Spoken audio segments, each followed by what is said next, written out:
You all know that I have been talking about the secret, as it was seen in Oprah, and I am very glad to know that millions of people have watched it. Philosophically, I want to add a few things. Down the road, maybe I want to do something to explain this at some length. When you say that thought is going to manifest, it is true. But then there is a lot of understanding that needs to go along with understanding what a thought is. And there has been a lot of literature on this, which only the yogis know. And I'm going to bring all this yogic knowledge to the public. Because the yogi, if you tell the yogis about a thought, he won't even acknowledge you, because it's not enough to talk about a thought, because a thought is so complicated. Because there is a sound to a thought, and then there is a meaning attached to a thought, and that's on one level. And how it comes in your the mind screen, if you will, that's another matter. And mind itself is not understood by the yogis in the way that the Western psychologists understand.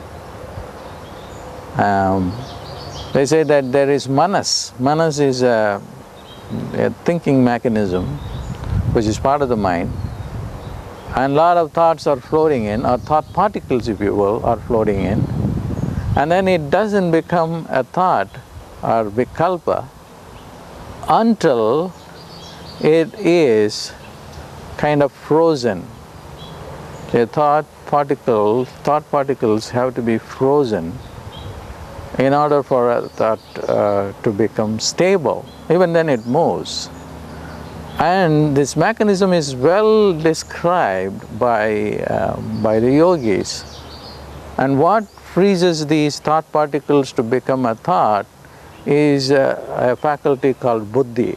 Buddhi can be translated into English as intellect. So then you freeze a thought so that it stays stable, not forever, but for some time.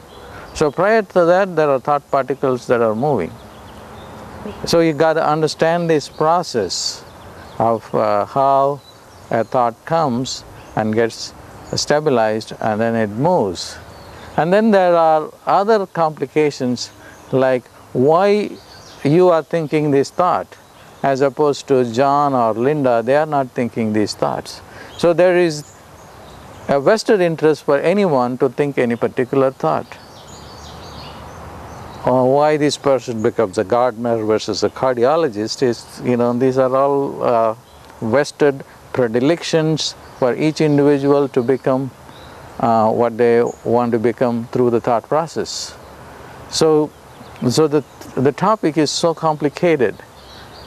At some point, the universities have to pick this up, and then there are tons and tons of literature by the Hindus, yogis, the Buddhists. The Buddhists have done a lot of work on this thing, because the Buddhists don't believe in God, they don't believe in a soul, but they do believe in thought manifestation.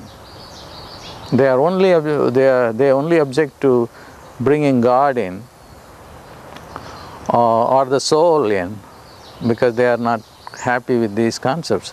But they are totally agreeable to the fact that thought manifests, and then the pre-thought conditions, the karma and so forth. At some point, I'm going to give a very organized presentation through this YouTube for people to understand this concept without complicating it. And of course, the scientists and the philosophers and the university scholars should get involved to do a more organized research on it.